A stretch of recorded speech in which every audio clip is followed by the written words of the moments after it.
রিয়ামণি হচ্ছে সবার সবার সবার বলতে আপনি টাকা দেন 1 লাখ আপনার। আমি নিজের চোখে দেখেছি তাদের গেস্ট দুই বোন দুইজনকে নিয়ে গেস্ট নিয়ে আপনার এগুলো সত্যি কথা, এইগুলো নিয়ে কথা নাই বলি। কারণ কি শোনেন, তাদের ইনকাম সোর্স ওটা, কিন্তু মানুষ হিসাবে তাদের পরিবারটা খারাপ না, বুঝতে। আমি যতদিন দেখেছি ওর বড় বোনটা রিয়া হচ্ছে কেমন জানেন, মানে উপরে ভালো ভেতরে শয়তানি, কিন্তু ওর বোনটা না খুব, মানে যাই বলুক না কেন ভেতরটা খুব মায়া ওর বোনের। ইনকামটা কি আমরা একটু জানতে চাই। মানে ওরা দুই বোন যেহেতু আপনার এই যে অনেক মানে টাকা পয়সা প্রভাবশালীর মতো চলাফেরা করে, আয়ের উৎসটাই তাদের হচ্ছে গেস্ট হ্যান্ডেল করা, হোটেলে যাওয়া। এবং আরো একটা কারণ কি আপনারা সাংবাদিকরা একটু লুকিয়ে থাকেন, রাতে কয়টায় বেরোয়, কোথায় যায়, কোথায় ঢোকে, ওখান থেকে কোথায় যায়, আমার তো দেখা লাগবে না। আপনারা তো সাংবাদিক, আপনাদের কাছে কিছু লুকানো থাকবে, আপনারা যা কিছু বের করতে পারেন। আচ্ছা, আসলে রিয়ামণি কার, ম্যাক্সবি না হিরো আলমের? রিয়ামণি হচ্ছে সবার সবার বলতে আপনি টাকা দেন 1 লাখ আপনার। 1 লাখ টাকার বিনিময়ে কি করে?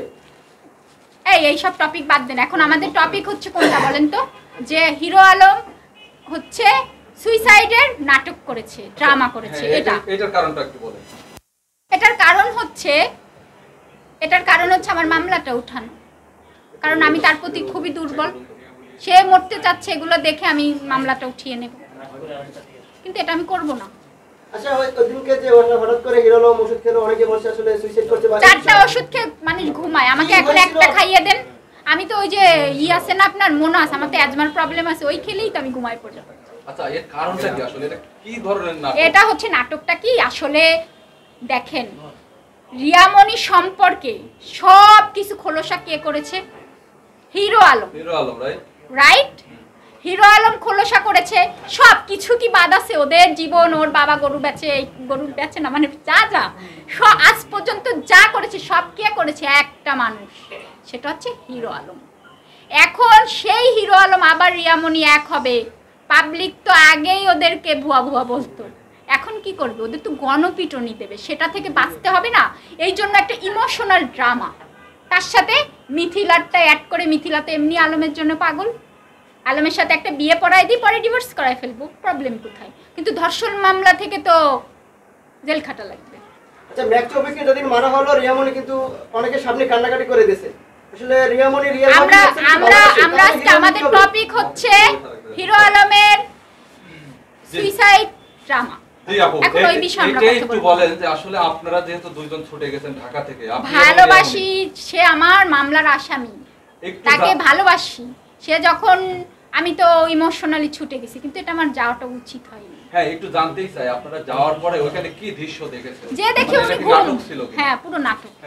এটা ঘুম না, উনি তো ঘুমাচ্ছে। আপনি এখন 4টা ওষুধ খেয়ে ঘুমাবেন, আপনাকে নিয়ে গাড়িতে চলে যাচ্ছি, একটু পরে আপনার হুশ হয়ে যাচ্ছে, কক্সবাজারে চিল করছেন।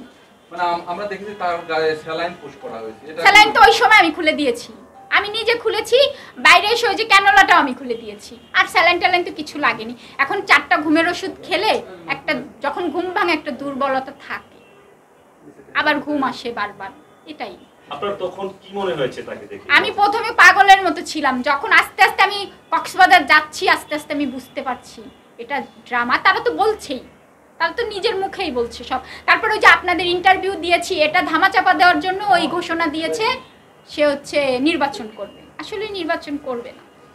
তার মানে এটাও কি সমাজে একটা বিভ্রান্তি? মানে ওনার কাজ হচ্ছে, ওনার বিরুদ্ধে কোনো কথা হলে তখন উনি এমন একটা কাজ করে যে মানুষ ডাইভার্ট হয়ে অন্যদিকে, মানে মেন্টালি ভাবে অন্যদিকে চলে যায়। আচ্ছা, বগুড়া থেকে আপনারা কয়টার দিকে রওনা দিয়েছেন?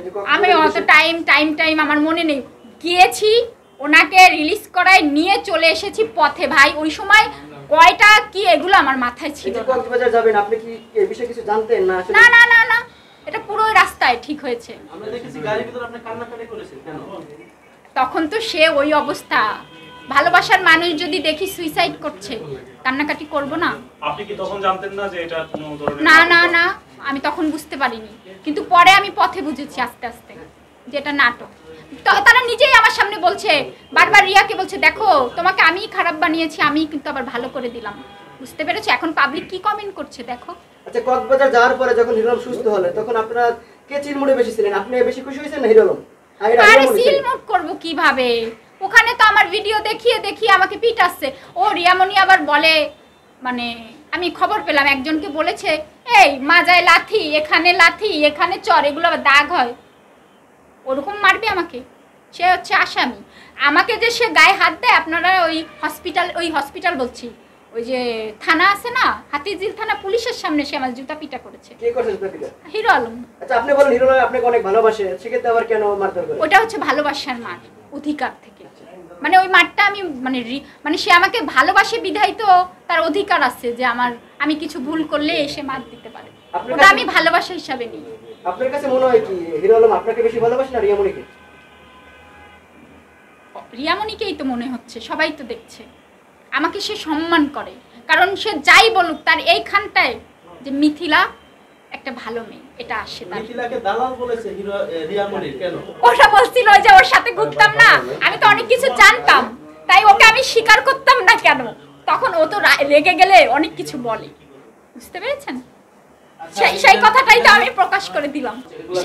সে হচ্ছে এবার নাকি গুগলে সে থাকবে, মানে তার হচ্ছে মানে তার চিন্তা ভাবনাই হচ্ছে সে মানে সোশ্যাল মিডিয়া এগুলো তো আমি ভালো করে বুঝিও না, সে ফার্স্ট থাকবে গুগলে এবারও। মানে মূলত এটা আলোচনায় থাকার জন্য এইসব ঘটনা ঘটাচ্ছে। হ্যাঁ, আর দেখেন আপনাদের কাছে অনুরোধ যে এই পর্যন্ত আপনারা কি কেউ আমার আইডি জানেন? না। আমার পেজ জানেন? নর্মাল যে মেয়েরা পেজ চালায়, আইডি চালায়, আমার তেমন নর্মাল একটা পেজ আইডি আছে। আমি কিন্তু কোনো ভিডিও বা শেয়ার দিই না এখন পর্যন্ত। আমি কিন্তু ভিউ ব্যবসায়ী না, এটা কিন্তু আপনারা মাথায় রাখবেন। আমি কিন্তু ভিউ ব্যবসায়ী না, আমি যা সত্যি কথা বলি। কক্সবাজারে গিয়ে দেখলাম রিয়ামণির সাথে হিরো আলমের একটা ছবি ভাইরাল হয়েছে। আমারও ছবি আছে, ওরা রেখেছে, আমার ফোন তো ভেঙে দিছে, রেখেছে দুইটা, একটা ছবি আমারও আছে, ওদের ফোনে আছে। কি হোটেলে রেখে তারা ঘুরতে গেছে এরকম কিছু? না, ঘুরতে যাও কি, আমরা যখন চলে আসি পুরো তো গ্যাঞ্জাম চলছে। চলে আসার সময় একটা সমুদ্র, আমি নামবো না গাড়ি থেকে, আলম বলছে নামাইছি না, আমার খারাপ লাগছে, বুক ব্যথা করছে, কারণ আমার একটা হার্টের প্রবলেম চলছে, তখন না আসো। পরে আমি দাঁড়িয়ে আসছি, তারা ভিডিও টিডিও করছে, পরে আমি এক জায়গায় বসা, তখন বলছে এই মিথিলা এদিকে আসো। পরে রাকিব হিরো আলমের ভাইকে দিয়ে কয়েকটা ছবি তোলাইছে, পাশে দাঁড়িয়ে এরকম জড়িয়ে ধরে।